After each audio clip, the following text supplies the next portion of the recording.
The official transfer of the Grinter Chapel and cemetery property from the Great Plains Conference to the Kansas Delaware Tribe of Indians took place in January of 2026.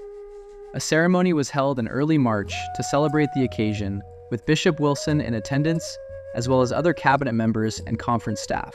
After 156 years, the Kansas Delaware Tribe is getting back land that was originally part of their reservation.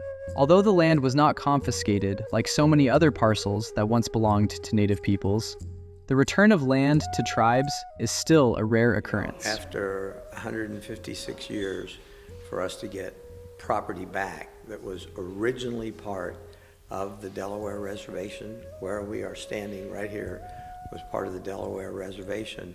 But the other thing is, for many of us, these are our ancestors out here in this cemetery, and our ancestors were the ones that built the original Grinter Chapel in 1868, and then in 1870 they gave it to the Methodist Episcopal Church South.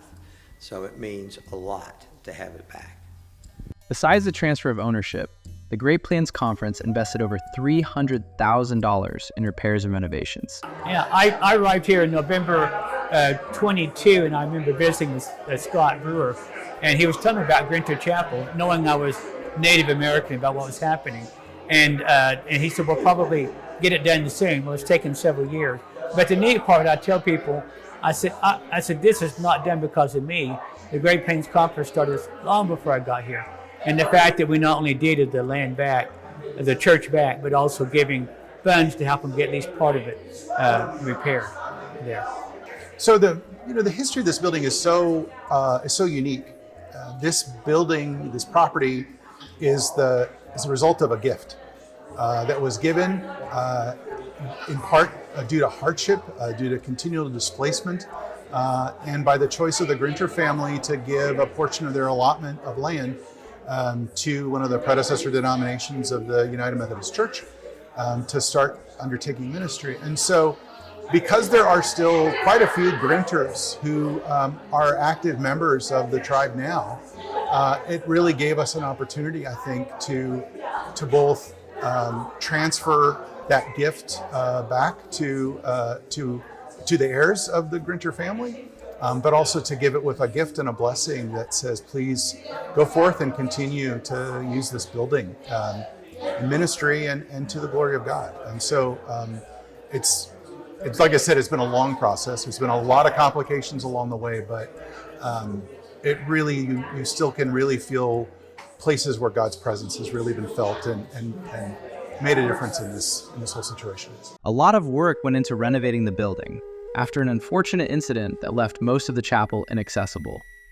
Rob Richardson of Richardson Brothers Development is the contractor in charge of the project. Well, we are completing a renovation because at some point in the history of the chapel, after it closed, the heat was turned down too low and a water pipe broke. And you might be able to see in the walls around here, they had to do a lot of tear out. The roof was also in really bad shape, so the roof is now completed, somewhere between $90,000 and $100,000 worth of pitched roof, flat roof, and roof over the bell tower. Yesterday we had contractors in to get work on bids for the remaining demolition, electric, plumbing, rough-in, drywall, flooring. So we're in the middle of it here.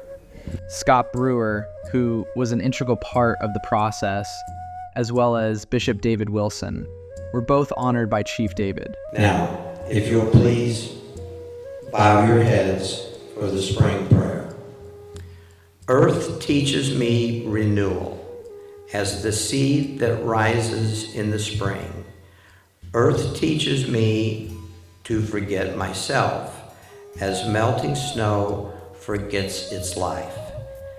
Earth teaches me to remember kindness as dry fields weep with rain. Amen.